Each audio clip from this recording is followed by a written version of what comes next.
Welcome to the Sunday service of CSLN.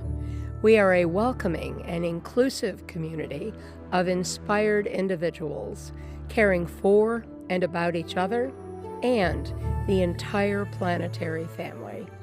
The Center for Spiritual Living Nashville offers spiritual tools for anyone seeking a deeper connection with God, Spirit, a higher power, or universal truths.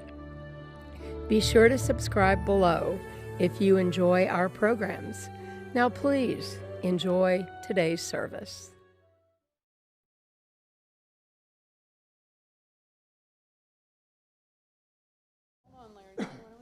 We're on. Welcome. Good morning. Welcome to the Center for Spiritual Living, Nashville, Tennessee. Happy holidays to all of us. We have a very special and healing message today from Reverend Ray Wiggins. We'll be talking about the White Stone ceremony later in the service, so stay tuned. Our feature vocalist, artist today is Susan Shan. She's a great friend, especially when sudden changes occur during the week. Susan has been the great friend to the rescue. Susan is a prolific songwriter. She's an environmentalist, an activist for good, a talented guitarist and singer. No stranger here. Please welcome Susan Shan. Good morning, everybody. Happy Merry Post-Christmas. Here's a little Christmas song to keep you in the spirit.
Lucia. Well, good morning to everyone. Welcome to Sunday at the Center. Good morning. Thank you, band. You guys are always so awesome. Welcome to everybody here. Welcome to all of our online viewers worldwide. Today's service, as Larry said, is going to feature Reverend Ray Wiggins and a special White Stone ceremony. We're doing the board announcements at the beginning of the service, so I'll get started right away, and then we'll get to our wonderful speaker and our wonderful music. So, it's the new year, and we're getting ready for a year of abundance. As it begins, we're offering a new class. It's a 3-week class starting on January the 7th. It will go January 7th, 12th, and 14th by Reverend Laura Landris. It is a class called Prosperity Reboot, and it's a Powerhouse 3-class workshop to clean out our consciousness and prepare us to receive so much more of Spirit's infinite abundance. If you're interested, go ahead and order a copy of a book called The Science of Successful Living by Raymond Charles Barker now, so that you'll get it in time for Class 1 on January 7th. Check the newsletter with a link to sign up and for all the details of the class. If you need a spiritual mind treatment, you can contact any one of our practitioners. They're listed on the website.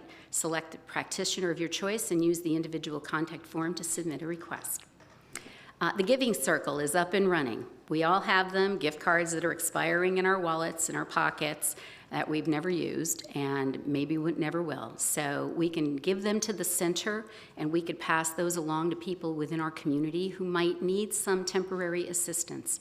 So let us know, and if you can make it to the center and drop off your gift cards, that's great. We have a box here.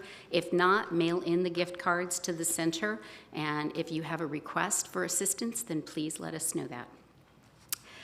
Regarding the Community Connection, surveys for the Community Connection that took place on December 9th were sent out last week. The survey was sent to all members from a company called Easy Vote. So check your email.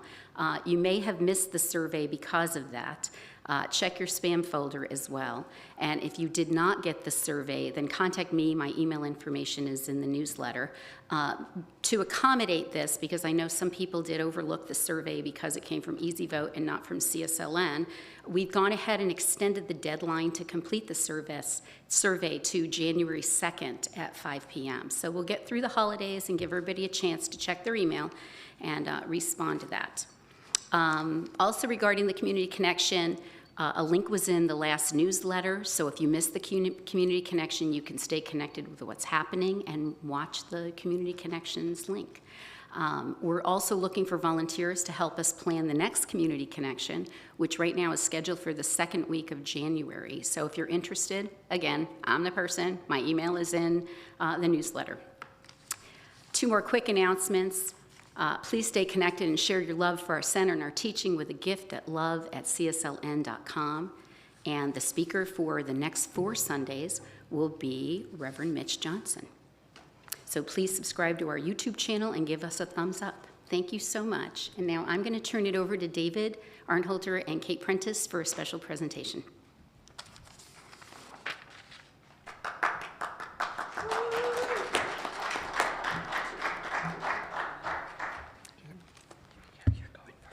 Okay. Yay. All right. It is my privilege from the Board of Directors to present something. I'll just read it, and that'll make it clear. I guess that's the best way. This is a commendation to Larry Faragalli. Oh, you're kidding me. The Board of Trustees of the Center for Spiritual Living Nashville wishes to commend and thank Larry Faragalli for his outstanding service as music ministry lead for our center. His tireless efforts to rebuild our music program and provide spiritually uplifting guest artists week after week during this extremely difficult time due to the pandemic raging around us is commended and greatly appreciated. Thank you, David. We owe a huge debt of gratitude to Larry and look forward to his continued service as our center's music ministry lead. And this is signed by the Board of Trustees, Center for Spiritual Living, Nashville, December 27th, 2020.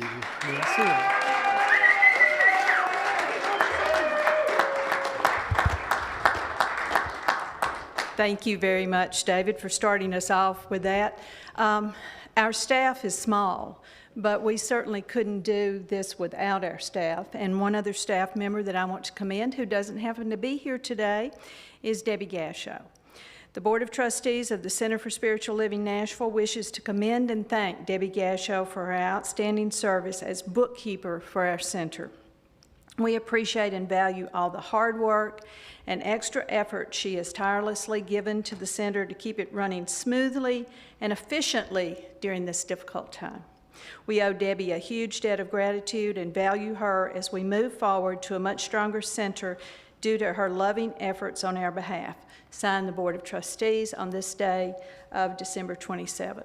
And just send her some good energy. She's moving today, so that's why she wasn't able to be with us. I would be remiss if I did not do another one. This is a commendation to Reverend Lynn Bennett. I'm going to get through this. No crying now, come on. You start me up. We wouldn't be here doing this without Reverend Lynn. That's right. So I want to make sure that we officially say how much we appreciate him. I don't put him quite in staff position because this man's not getting any money for what he's doing. He's doing this all as a loving and generous gift to our center. So this is what we said. The Board of Trustees of the Center for Spiritual Living Nashville wishes to commend and thank Reverend Lynn Bennett for his outstanding service as Associate Minister to our center.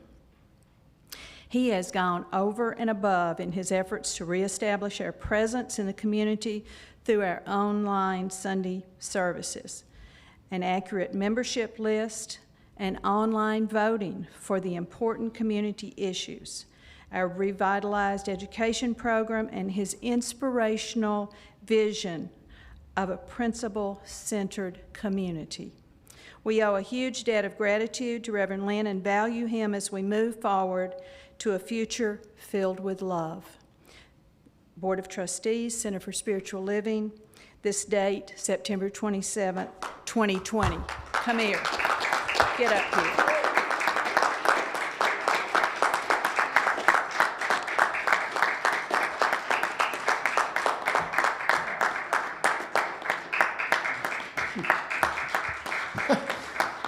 God, that was awesome. Thank you so much, Kate and Lucia. While we're blabbing up here, I just want everybody to know that I couldn't do what I do without these guys every week. They're not paid. They're here every Sunday. They work hard during the week. They support me during the week. I can't tell you enough how I feel. Brian, Don, and Spence, you guys are wonderful. And then the guys in the back nobody sees, our production team on the soundboard, Ray Dryden, on the live stream, AJ Bigler and Javier Lynch. And like Kate just said, without the man, none of this would have ever happened. Thank you, Reverend Lynn Bennett. Okay, thank you, Susan. Let's do it.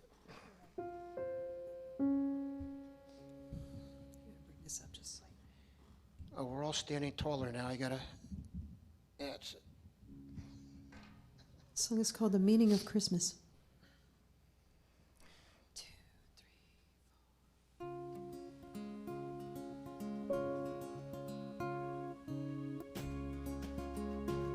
4. A family of refugees being welcomed in. A hungry child given a chance at life again.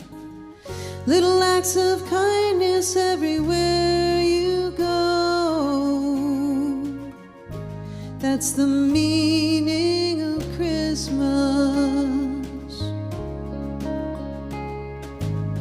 A young addict coming home to get clean. A mother who will show him what forgiveness means. Reaching out with love when they've hurt you so. That's the meaning of Christmas. No matter where you're from or where you've been, who you love, a woman or a man, what name you call your God, or how you pray, we're all her children anyway. So wrap your arms around a stranger Light a candle for the ones here and gone. Remember, life goes on forever. That's the meaning of Christmas.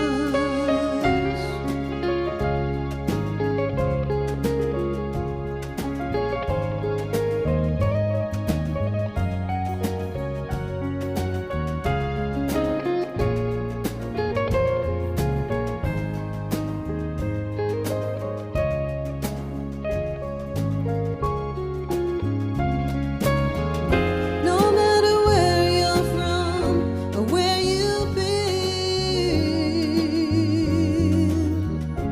who you love, a woman or a man, what name you call your God or how you pray, we're all His children anyway.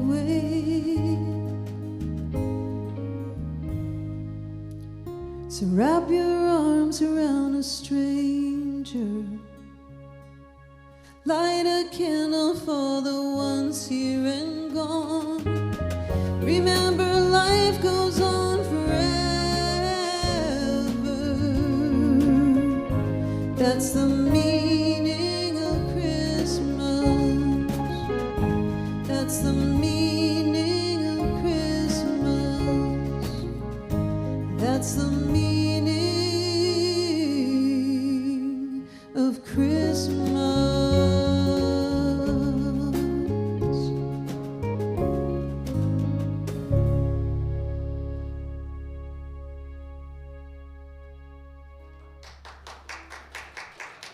Susan Shane.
Oh my God, I just realized what I did.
Thank you, Susan.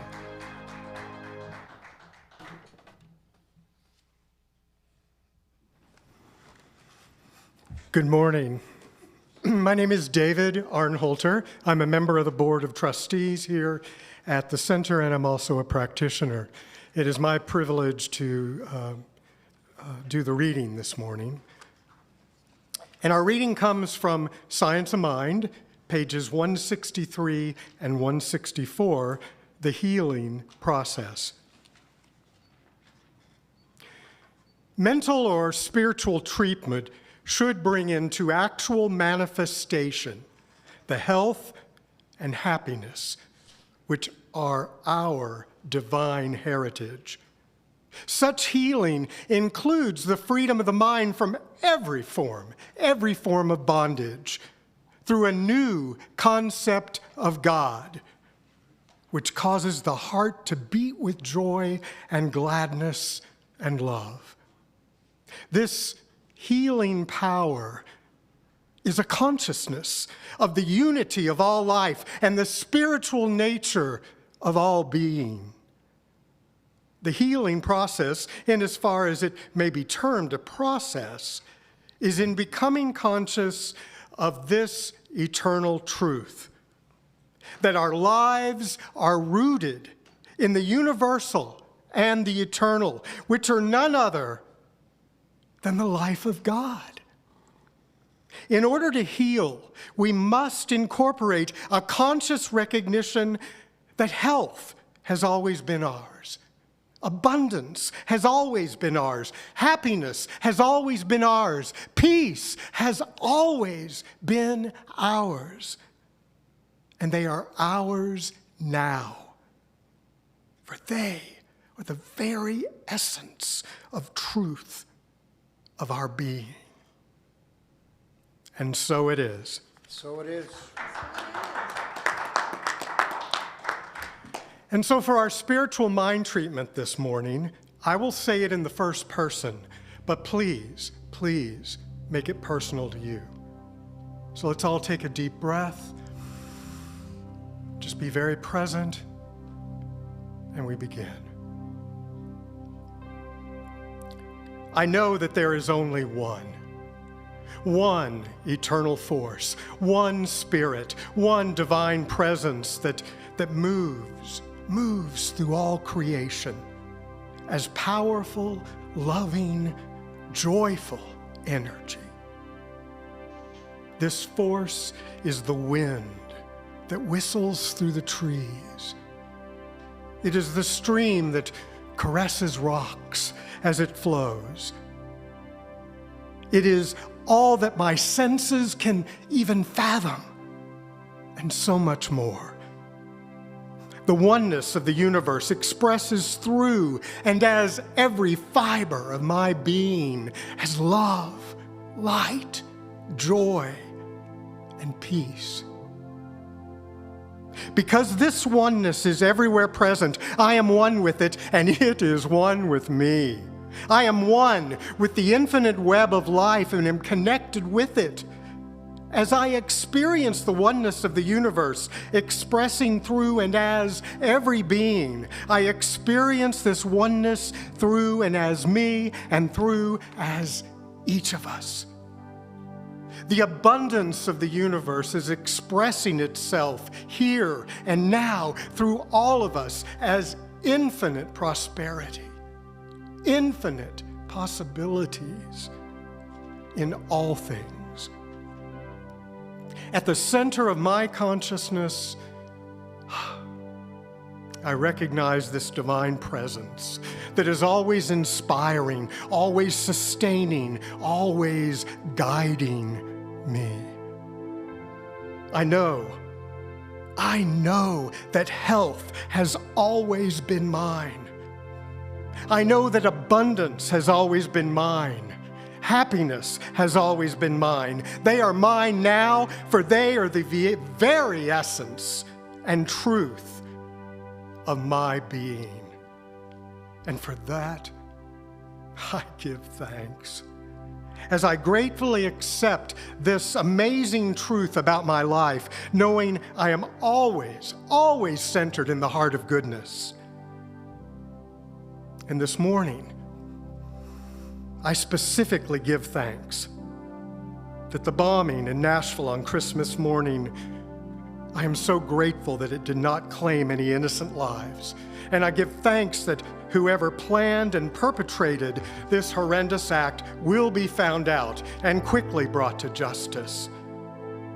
And I give thanks that everyone who needs it will receive healing necessary to change their consciousness to one of oneness and peace. I also give thanks for this center, for this loving community, for our spiritual leader, Reverend Lynn Bennett, for the Board of Trustees, and for all the teams at our center who are working together to move this center forward in love, forward in goodness. And accepting the fullness of good as my life experience, I release my word of faith to the perfect activity of universal law, that which I now realize is perfectly manifested. It is done. And together we say, and so it is.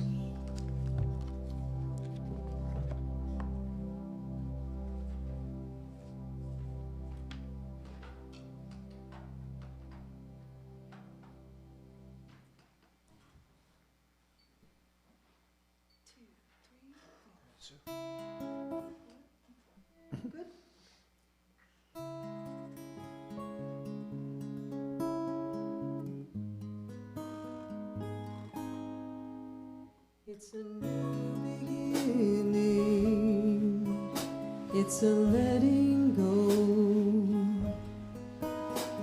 Embrace the moment and release the old.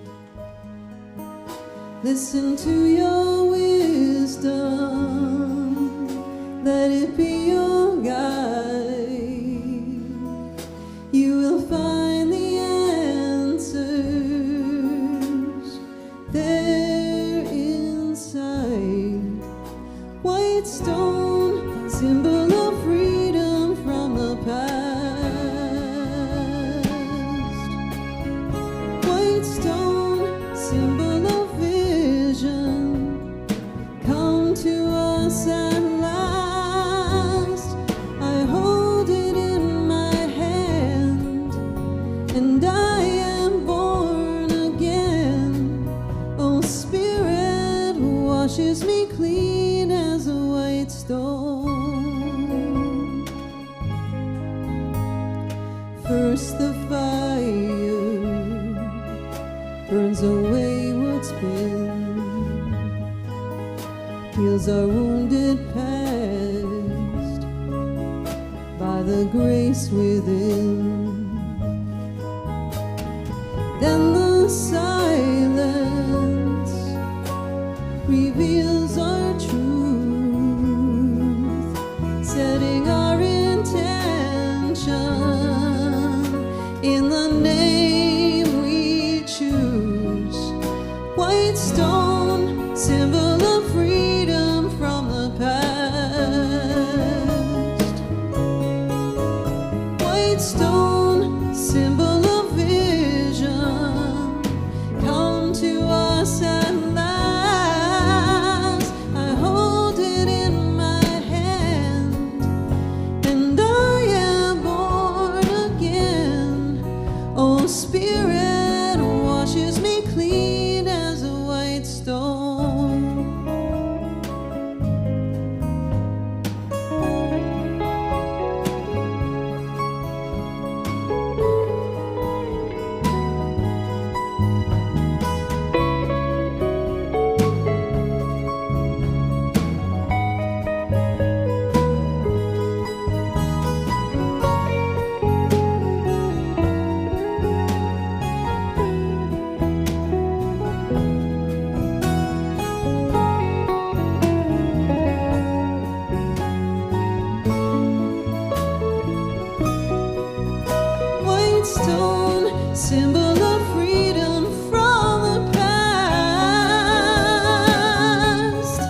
Spirit washes me clean as a white stone.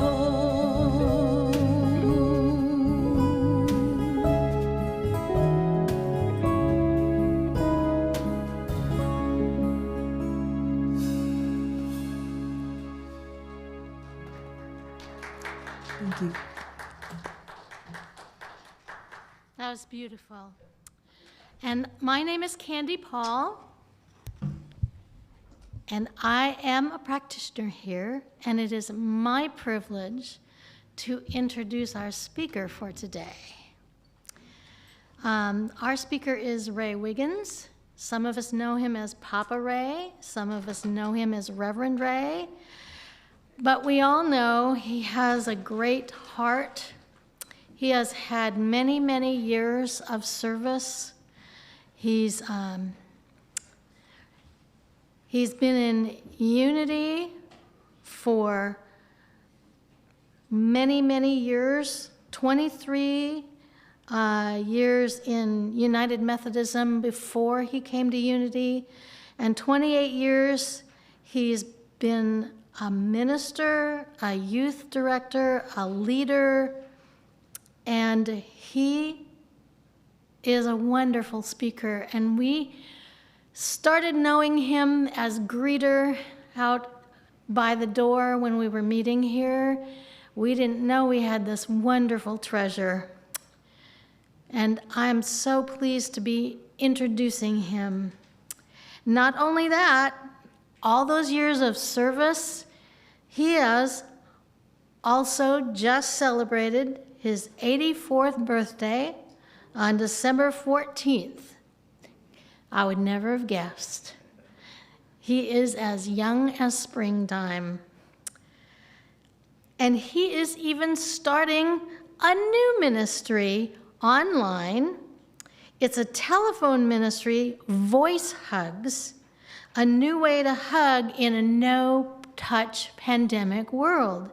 If you want to know more about it, you can email him at wigginsministries@gmail.com. And today, Papa Ray is going to remind us of the spiritual truths that enable us to embrace our fears and release them and our pain and heal through that which he is going to show us in a white stone ceremony. Let me introduce you to Reverend Ray.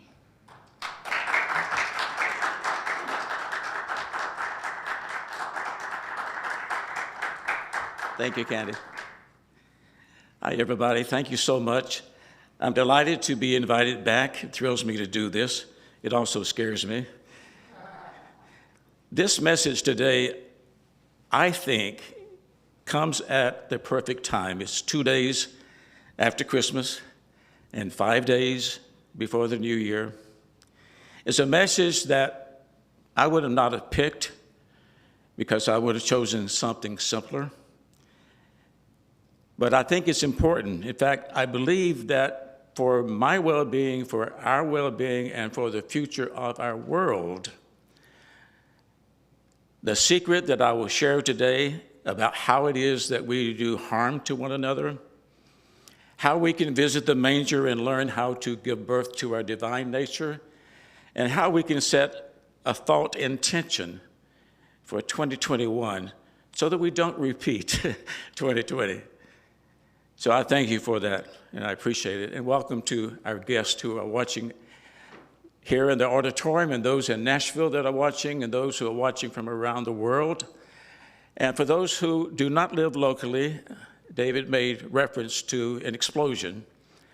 And I want to start with that and address that. We woke up at somewhere between 5:30 and 6 o'clock, some of us to a very loud boom, others to the news that a very large explosion had taken place in the downtown historic district around 2nd Avenue in Nashville. The bad news is that lots of damage has been done. Some 41 businesses, apartments, historic buildings probably will have to be taken down. and businesses have been damaged beyond repair. It was a horrible explosion. The good news of it all, as David mentioned, for some reason, the perpetrator decided to announce what it was going to happen. So there was a little bit of a warning, but not a lot of time, and thank God for our brave Nashville policemen and fire people that went in to knock on doors, because above these stores, a lot had apartments, and some, I think, were all apartment units. And they were able to get everybody out of there without any serious injury, no injury. 3 people, I think, were taken to the hospital, but those were minor. So, you know, Christmas, a time of peace and goodwill, was not. So we wanted you to know that, our viewers, that that's what we're facing here in this community today. And I think that that happening gives me an opportunity to tell you what I believe is the reason why we do such dastardly deeds to one another. Why would anybody do that? You know, we don't know. We don't know his motivation. Was he targeting the AT&T building? Was he not wanting to kill people? Is that why he gave the warning? We don't know. But it seems that over the history of mankind, we've always done inhumane things to one another. Unbelievable things. And I've often wondered, why is that? How is it that we do harm to our brothers and to our sisters, to one another, sometimes our neighbors? And I remember going into a class at Unity on spiritual counseling. And the professor started with a statement that to this day still rings true for me. He said, every human and inhuman negative treatment that happens in the world happens because we believe an erroneous idea. All right? Everything that we do to one another that's harmful is based on an erroneous idea that we're separated.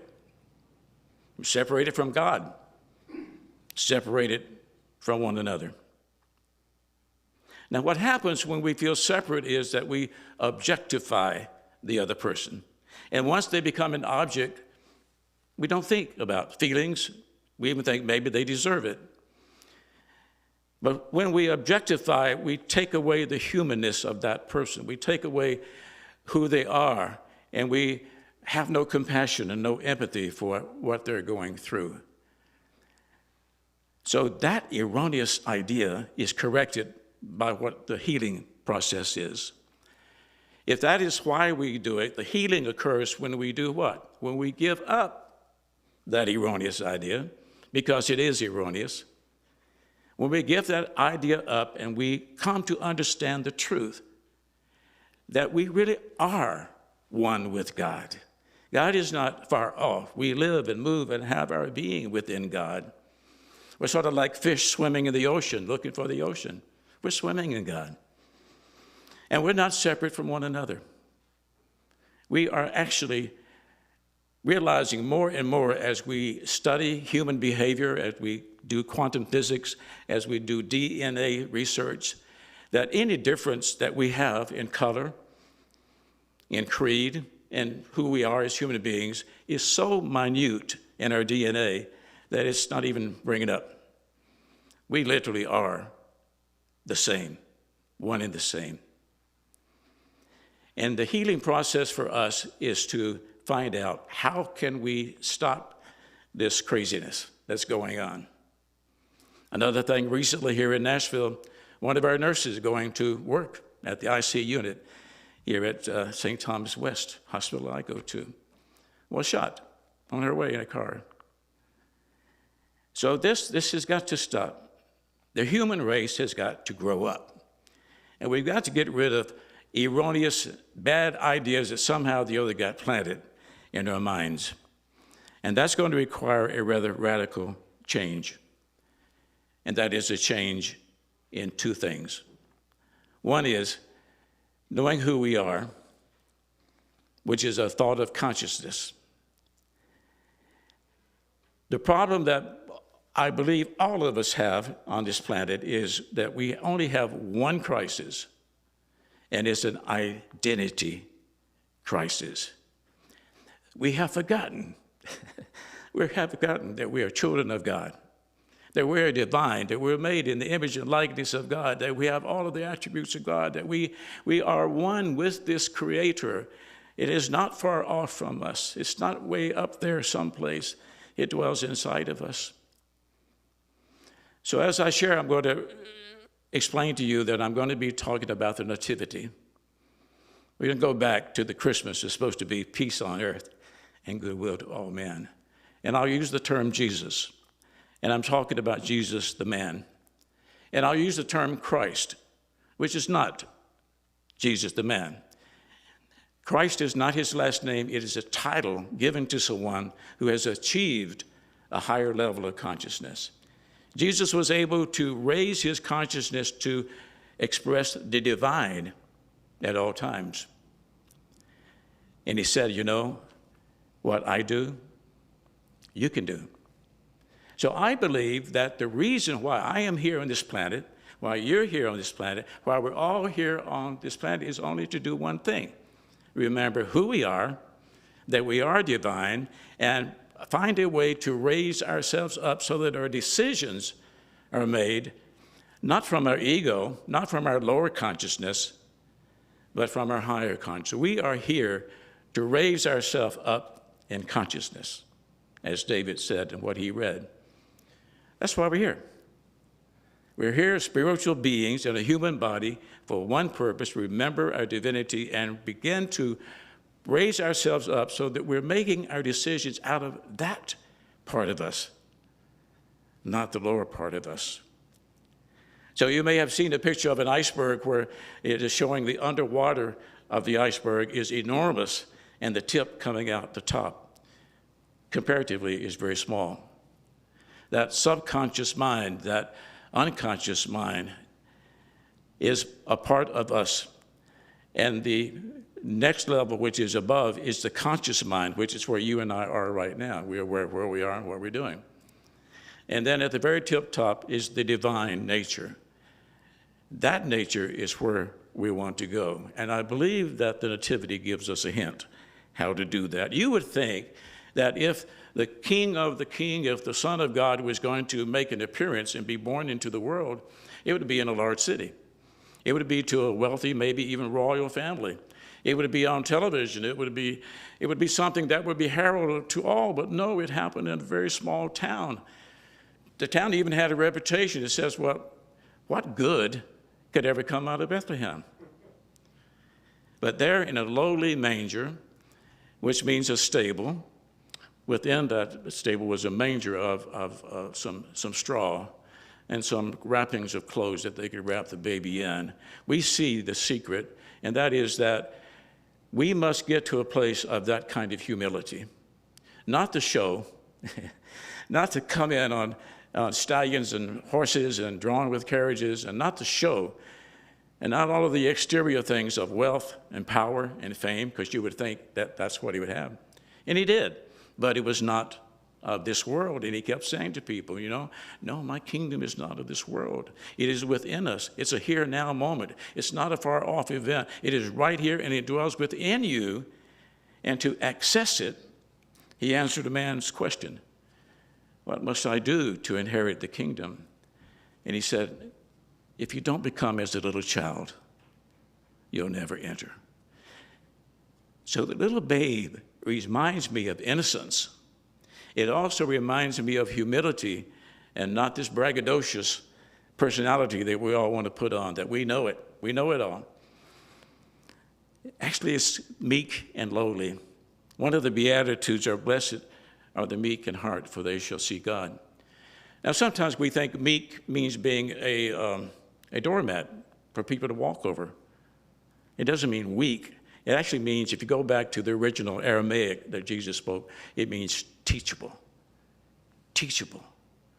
The meek in heart, the little child, is innocent and humble and pure and is teachable. And we begin there. And this teacher grew up to be a teacher. And he taught a dynamic consciousness that had never before been taught to on this planet. He said when he came, he said, I do not come to take away the law. I'm not going to change the law. I don't want to get rid of the law. But he says, I've come to fulfill it. And fulfill it he did. He said, for example, you have heard of old, an eye for an eye, and a tooth for a tooth. But I say to you, love your enemies. You go, what? Love your enemies. Pray for those who would despitefully use you. He took the whole idea, because you think about it, that was a pretty high moral standard to say, I can't do any harm to anybody unless they've harmed me first, and then I have the right for retribution. And Jesus says, no. You love your enemy, which makes love a choice, actually, doesn't it? You don't fall in love with your enemy. So for this gentleman, whoever he is, and I actually wrote a prayer, I posted it on Facebook, for him to know what he doesn't know, that he is so precious and so valuable and so important to all of life that he does not yet know that he is God, that he is divine. He's lost his identity. To pray for those who would despitefully use you. He elevated retribution to forgiveness and understanding and compassion. He elevated sin from being a deed to being a thought. If a man thinketh in his heart, so it is. You've already done the deed. The thought precedes the deed. He elevated judgment, saying, don't judge. If you judge, judge with discernment, but not to condemnation. In fact, judge from righteous judgment. He said, forgive. Who wants to do that? And yet, this service is called a healing service for that very reason. Most of all, we probably need to forgive ourselves. I know I do. And most of my anger really is about me, and not about somebody else. But the forgiveness process of being able to let go of who we are, how we have been, to make room for who we're going to be by intention, is the step of the healing process. What do we say? I let go, and I let God. I release my pain and my suffering, and I don't blame anyone else. I am totally responsible for all of my feelings and all of my life. And by that knowledge, I am freed. I am free to be truly me in all of life's circumstances. He elevated the temple from being a place of money changers to a place of God, to a place of prayer. It reminded us that our journey here is to have two kinds of relationships. And I actually use the cross to remind me. One is the vertical relationship between me and my divine understanding, the God of my understanding. That's the first relationship. And the cross beams is my relationship with one another. I've understood that if I don't get that first relationship right, I want to mess up the other ones. So my first responsibility to myself, not to God. God doesn't judge us for this. My first responsibility for me to be the best that Ray can be is to make sure that every day, in every way, I find a way that I am working on that divine relationship, to call it into reality in my life, to know it, to live it, to practice it. And when I don't, say, I missed the mark. Which is the true definition of the word sin. Sin is actually an archery term. And when you're shooting the arrow at the target and you miss the target entirely, the scorer calls out the word sin. It's not a deed. It's missing. It's falling short. It's falling short of the glory that you are. You only sin against yourself. Falling short of all that we can be is not what we want to do. And if we continue to that identity, we will continue to do dastardly things to one another. So what does it take? It takes the going back to the manger where we become teachable and where we become innocent and pure and humble, and knowing that we're at a place where, I don't know. That's really not a bad place to be. That is the beginning of wisdom, when you say, I don't know. Lord, help me. And then we, out of that high consciousness of our divinity, we begin to think about our life and what would be God's will for my life. Why am I here? What is God's highest wish for me? as his son or his daughter. And out of that, we make a decision. And we're going to call the decision today intention. Now, quite often as we go into a new year, we set resolutions. At most last a month and a half. We sort of count the days at the YMCA where the new resolution people will drop back and go to their normal way. Now, I'm not talking about setting a resolution. I'm not talking about setting a goal, because a goal is something you can measure. You know, I'm going to lose 20 pounds by springtime so I can fit into a bathing suit. A goal is something you can measure, and intention is much broader. It's your highest expression for the year, not in terms. I'll tell you one that I use, and I use it as an affirmation, and I'm not suggesting it for you, but it works for me. I am happy.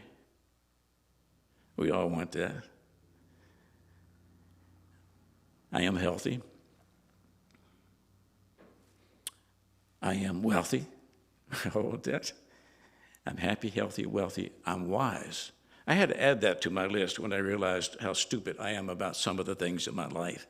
Usually when I'm making decisions at what I call below my belt, my below belt consciousness of ego will always mess it up for me, and unfortunately, other people too.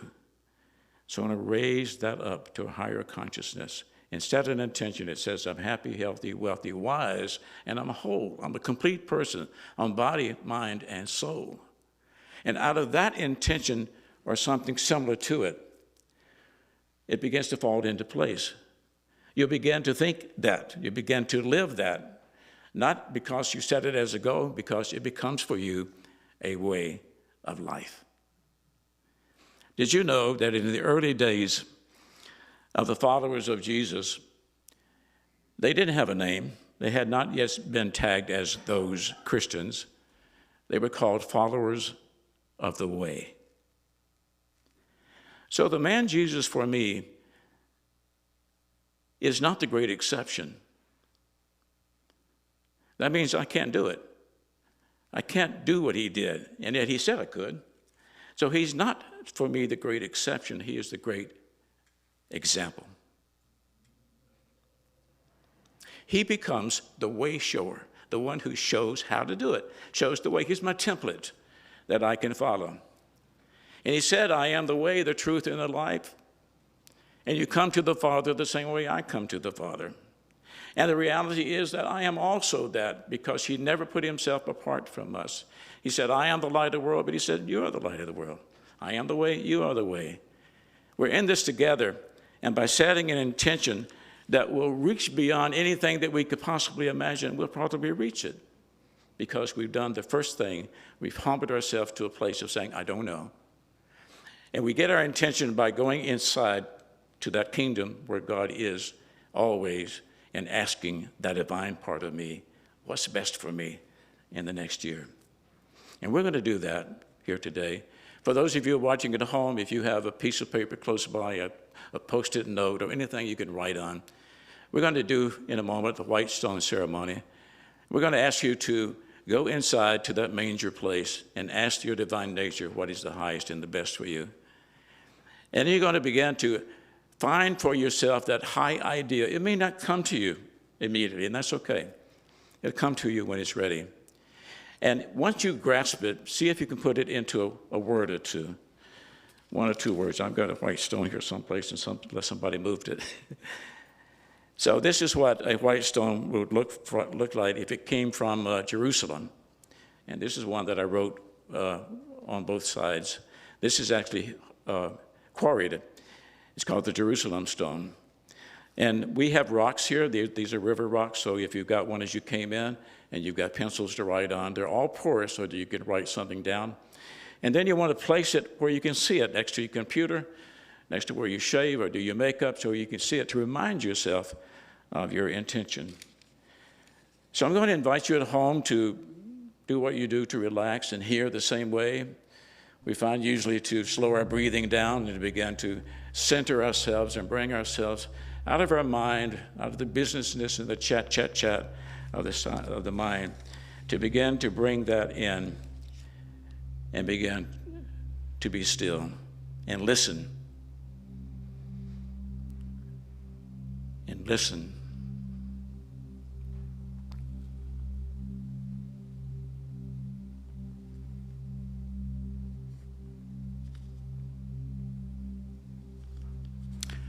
And I want you to hear the following as if this is the voice of God talking to you about your divinity. He said, if it's not yet obvious to you, the real reason for this in all seasons in you, that you are a perfect child, a more perfect child of the universe has never lived than you. Until now, only celebrations cloaked in myth and mystery could hint at your divine heritage and sacred destiny. You are life's prayer of becoming, and you're also its answer. The first light at the dawn of eternity, you were drawn from the ethers.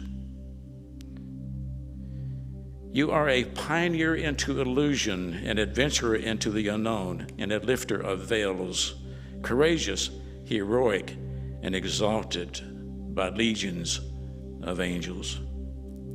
You are here to give beyond reason, to care beyond hope, to love without limit, to reach, stretch, and dream even in spite of your fears.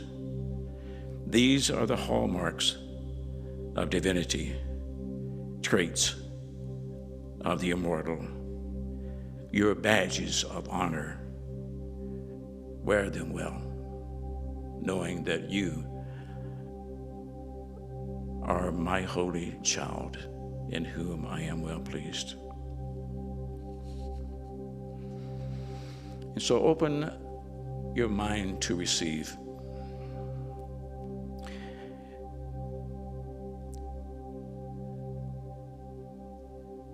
See if there is some part of you that you want not to take into the new year. You might call that baggage. We're all carrying around baggage. What is it that needs healing? Yourself? Is there a friend you need to make a phone call to? Someone you need to release? It could be a person, a thing. It could be a possession. It could be a habit. It could be an addiction. It could be a belief that you no longer believe. I invite you to let go of it now if that pops up for you. Forgive it and let it go. And say, I release you in love. Our relationship is now perfect. I let you go. I free myself at the same time to be my true identity, who I am at all times and in all places, a divine child of the Most High God, worthy of all good, deserving of all good, and more extremely powerful than we would ever know. I can create a new life beginning now. No matter what it has begun, I've been in the past, I can start right now to let go and make space for the new.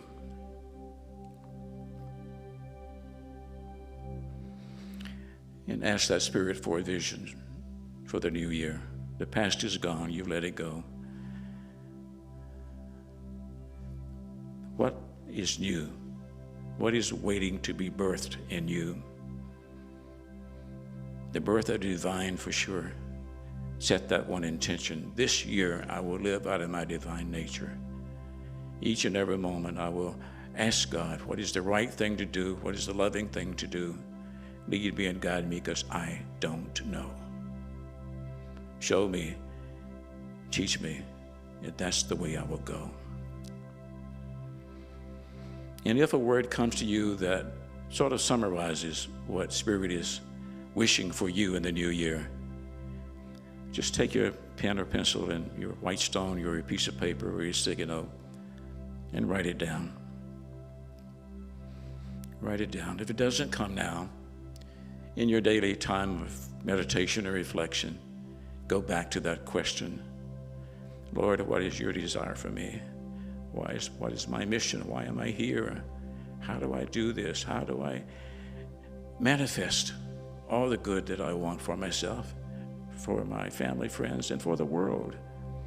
Help us to learn, dear Lord, so that we do not destroy this planet and one another. Help us to know the truth that will set us free, that we are absolutely one with you and one with one another.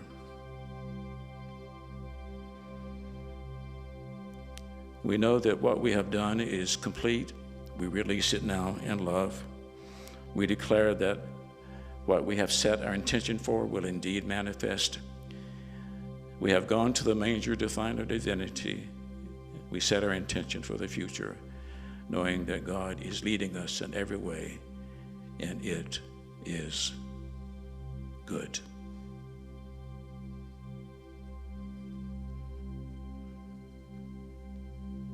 And so it is. God bless you.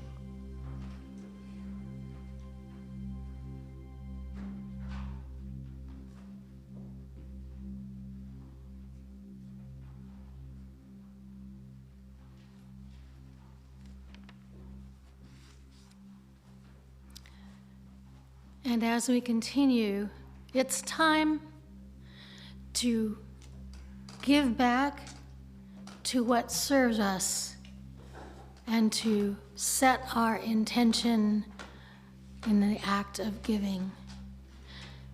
You can make a contribution online at our website, cslnashville.org, or you can mail or check to our street address.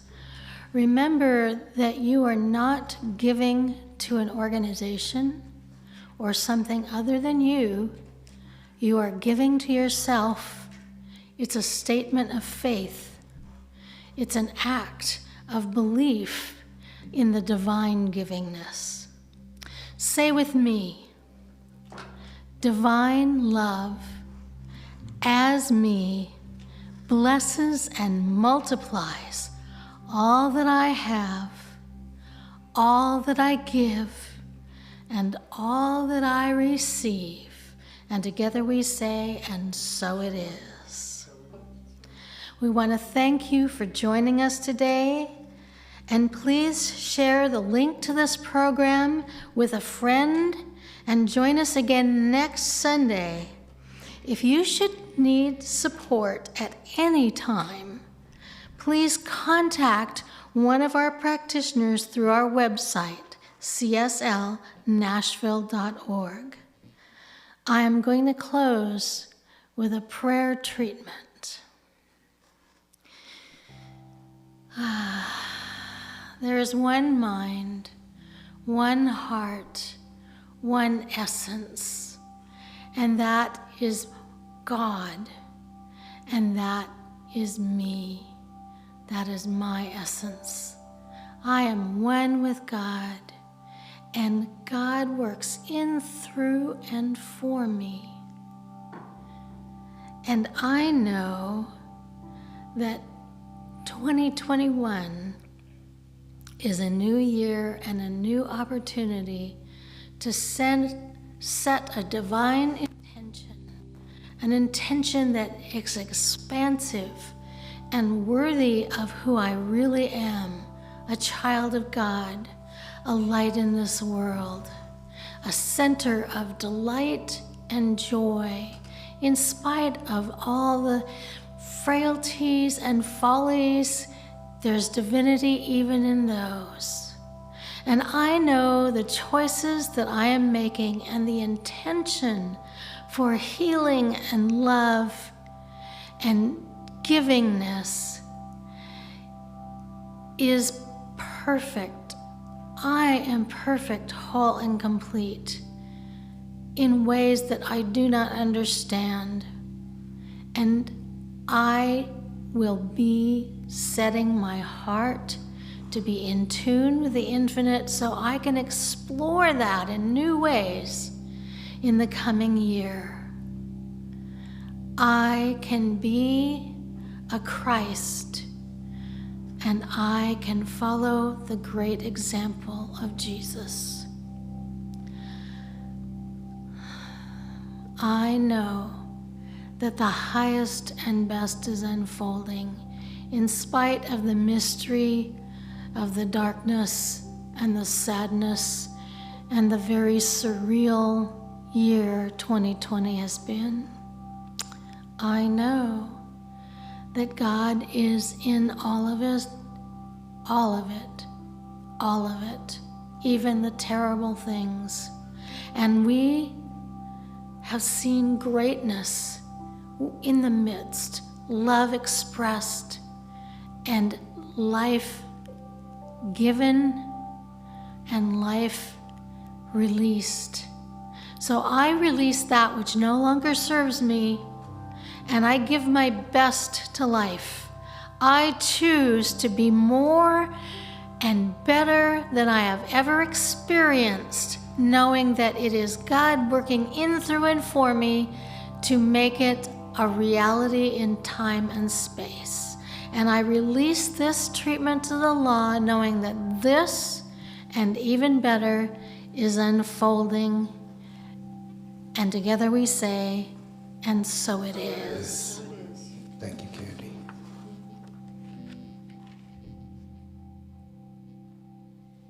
Thank you, Candy. Thank you, Reverend Ray. Wonderful service.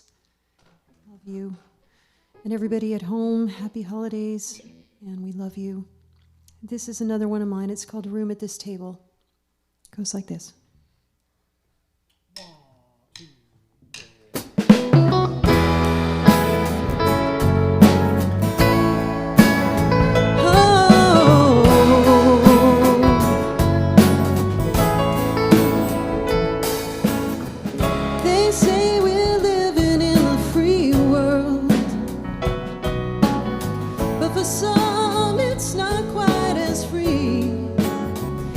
You see, there's too many bound by the chains of injustice now, imprisoned by their poverty.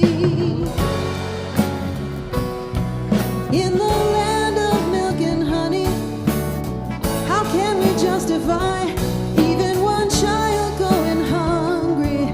Ain't it time to make things right? We gotta make room at this table for everyone. Just take a portion, pass it down. There'll be enough to go around if we make room at this table for everyone. We got a lot of mouths to feed. Ain't no place for waste or greed. We're making room at this table for everyone, yeah. Some say just take care of your own needs. Don't worry about your neighbors, they can take care of themselves. But if we all live that way, you know soon there'd come a day when only silence would meet any cry for help. I see we're in this thing together, whether we like it or not. So we might as well start sharing what we got.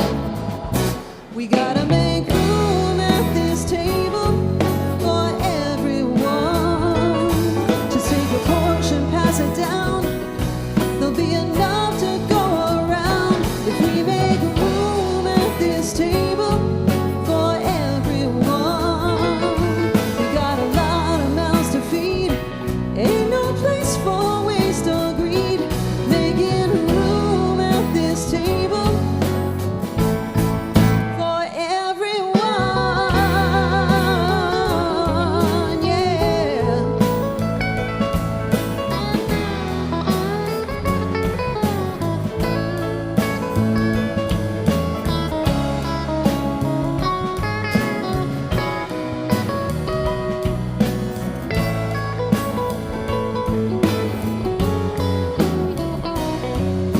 When we should be building bridges, why talk of building walls? If we can't take care of each other, what are we doing here at all?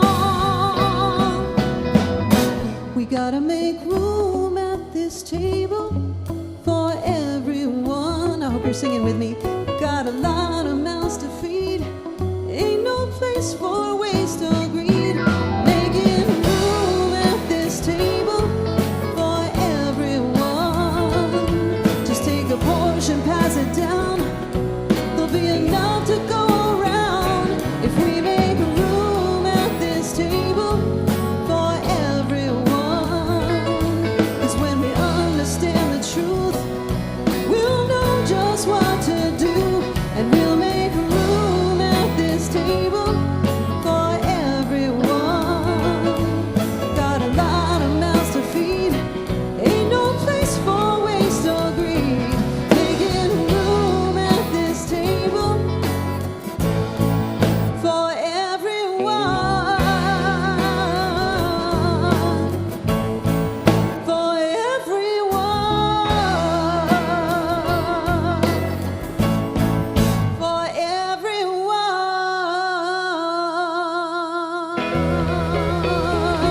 Yeah.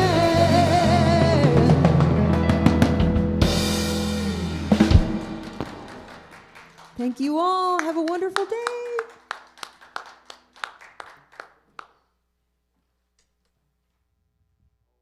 Service of the Center for Spiritual Living Nashville. May your life be filled with joy and prosperity in every way. Learn more about our programs or contact one of our practitioners at our website, cslnashville.org. You may also want to follow us on Facebook at CSLNASH. You can make a big difference with your financial gift at lovecsln.com. Please share the link to this program with a friend and join us again next Sunday.